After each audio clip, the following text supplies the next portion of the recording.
Good morning, Titans. Today I'm going to be telling you how to complete your fake news activities 7 through 9 on Teams.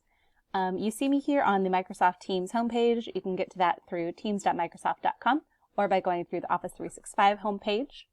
I'm going to pretend like I am a third period student today.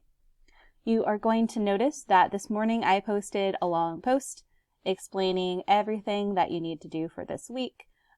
Including the fake news activities and other catch-up and extra credit assignments.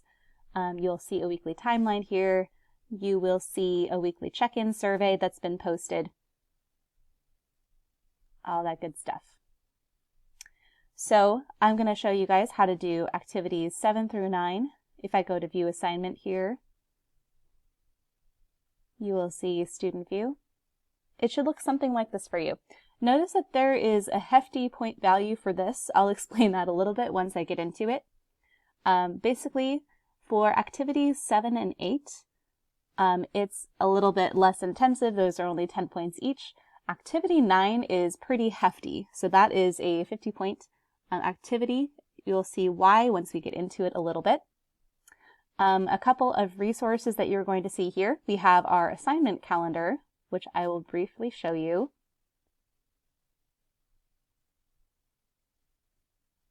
Right now we are here. May the 4th be with you. Today I want you to focus on maybe just doing activity 7.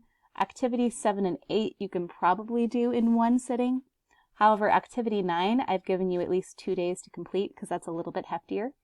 Notice that Friday is only for retakes of quizzes, catching up on assignments, and a little bit of extra credit. Okay. Notice that for the time being, every Friday here is until you're done. It's going to be just a catch-up day to turn in any assignments that are outstanding or to retake a quiz or to complete some extra credit. Closing that out. Another thing that you will see attached is the article that you read last time. This Fake or Real: How to Self-Check the News and Get the Facts by Wynne Davis. You should have already done some annotations on this article last time and completed some of those activities. You should be able to go back and see those annotations. Hopefully you saved a copy on your computer, but if for some reason you need to go back and do that, you can always go back to the assignment that you turned in activities 4 through 6, and it should let you go back and see your work and maybe download a copy onto your computer so that you can you can like look back at your work and see the notes that you made, because those might help you out. Okay, I'm going to go back here to activities 7 through 9, Student View, and go down here to Student Work. This is where you'll actually complete the assignment. Okay, so we've got, again, the module text here. Activity 7 is examining the structure of the text. So this says the way the texts are structured gives us insight into the writer's purpose for writing the text, as well as to help us understand its meaning. So it tells you to go back through the text and look at how it is structured to identify or make a statement about a problem or to propose a solution. This might look a little bit familiar to you when we were doing our good food, bad food unit, when we were listing out all the problems that one of the authors talked about, and then the other column writing out the solutions that they proposed to tackle those problems. So I suggest that you go back to your annotations and just quickly skim through it and make some more annotations. Put a P next to anywhere that they talk about a problem, and put an S next to all the places where they talk about a solution. And then just make a T-chart listing out the places that you have it here. Now, obviously, I can't click or edit right now. I would have to go here to Edit Document. I can either edit in Word or I can edit in my browser. This is the quickest and easiest way to edit in your browser. And then all of a sudden it lets me type and I can save my work. Yay! Okay, so I can say something like problem. I can put a bullet point. Problem with X. And I am going to cite paragraph 26 where I found that example. Or you can do a quote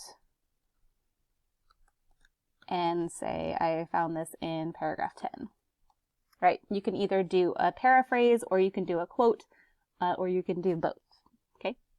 Same thing for the solution side. How many do you have to do? Well, it depends on how many you find in the article. I'm not going to give you a specific number, just show me that you went through the entire article. And then please answer this question: are these solutions suggested in this text the responsibility of tech companies, media corporations, or consumers? So the solutions on this side, who should be responsible for them? Should it be the technology companies like Google? Should it be media corporations? Should it be consumers like us? Who's responsible for figuring out, whether something is fake or real, and responsible for what happens because of that? That's more of an opinion question, so as long as you explain your answer, that's good. This one is only 10 points. Okay. Another 10-point activity here is activity 8.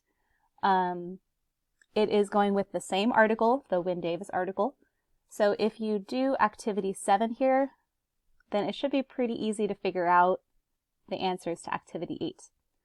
The first one here is, what is the writer's thesis? And thesis, as you all know, is not just something like my last name. It is also the writer's main idea. So think about, what is the main idea? What is, you can think of it as the biggest problem plus the biggest solution, if that helps you get an idea of what to write there. The intended audience for this text, don't just say general public, because that is the biggest cop-out answer, and it's not 100% accurate. You might say the educated public. You might say teens and young adults. You might say people who spend a lot of time on the internet. You might say it's tech companies or media corporations. You might say it's multiple people, but if you just write in the general public, that's a cop-out. You can do better. Number 3, what types of evidence or reasons does the author provide? Well, this one, you can kind of go back to your chart here. You probably listed some of the evidence or some of the reasoning already. And if you didn't, then think about the statistics or facts that the author provided. Think about real life examples. Think about statistics, and think about, those are the main 2. The last one here is call to action. And a call to action, if you're not familiar with that term, you might have heard of it like if you're writing an argumentative essay, you want to end with a call to action, which is the action that the author wants the audience to take after reading whatever it is, the article, the opinion column, editorial, etc. So a call to action is, what should the audience do now that they've read this article? Okay. All right, getting into the meat here, this activity 9 is a hefty assignment. It is going to put all your critical thinking and fact-checking skills into action. It says you will browse several websites provided below and use the criteria from the Davis article, aka the thing that you just read, to determine if the website is credible. And this practice will provide insight into the arguments made by the writers of the text that suggest technology companies, as well as the consumer, share responsibility for fact-checking sources. Hey, this one gives you an answer to something that's above if you were paying attention. All right, so there's a note taker here that is worth 30 points. It's worth 10 points a column here. So please fill out as much information as you are able to find. If you are not able to find an answer for one of these, you can skip it.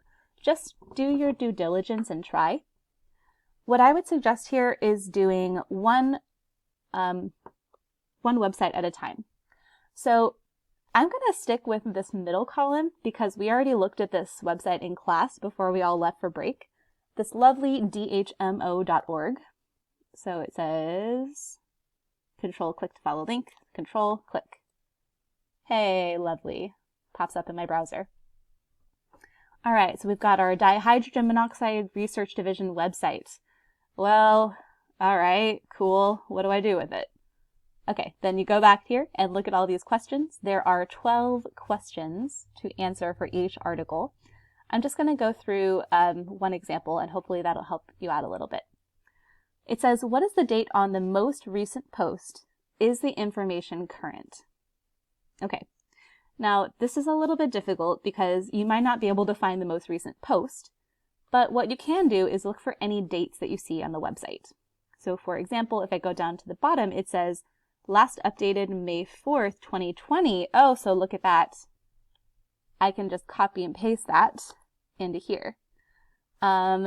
Now, if I go to, let's say, dihydrogen monoxide FAQ, I wonder if it's going to tell me the date that this was created. I don't see any dates on here. It might tell me at the very bottom. Let's find out. It actually doesn't give me a date. So I might make a note of that. No dates, listed on specific articles. So you might look at that, something like that. Okay, is the writer credible? Read about the writer and or Google the writer. Okay, let's see if we can even find an author or writer. I'm just going to go to end. So look at the very bottom of the page. It says Tom Way. All right, I'm going to copy and paste his name into Google. Tom Way. Okay, Dr. Tom Way. It looks like he's an associate professor of computer science and chair of faculty congress at Villanova University. Copy and paste. Now, going back to the main page, let's see if there's anything here. There's nothing here to suggest that that's necessarily the same Tom Way, but it looks like, it looks like his name pulls up dihydrogen monoxide, creator and his website. So it kind of looks like, sure, this is probably the same Tom Way since it does list him and DHMO. So going back here, is the organization a credible source for the information presented? Google the organization. If the organization is not credible, then the source might not be credible. All right, I'm going to let you Google the organization. The organization in this case is dhmo.org. You might find linking articles that tell you more about it. Is the information presented trying to sell something or trying to persuade you of something? You can look over this. Clearly, it's telling you about a controversy about this dihydrogen monoxide chemical, and it is trying to, warn you about the dangers of it. So yes, it is trying to persuade you that it is a dangerous chemical, right? All right, pay attention to the domain and URL. Is there anything suspicious about the URL? Now this one, I have a table below, table of URL extensions. If it is a .gov or a .edu, not everybody can get those. It's only exclusive to those institutions. But anybody can get a .org, a .com, a .co, or .net. And if I go up again to dhmo.org, well, it's a .org. That means anybody can get that domain name. Okay? All right, look at the About Us section. Look at the quotes in the stories. If there are any quotes, if there are not quotes, you might want to discuss that as well. Who is being cited as a source for any of the stories? What research is cited? If they don't give you sources, that might be a red flag. Check the comments. If a lot of the comments call out the article, it might be misleading. Reverse image searching. Upload the image to Google Reverse Image Search. I'm going to show you quickly how to do that. If you right-click on the article and you say copy image, and I go to Control V. Oops, I did that wrong. Search Google for image. There we go. And I will find reverse image search for that image and see if it pops up anything that's looking a little bit suspicious.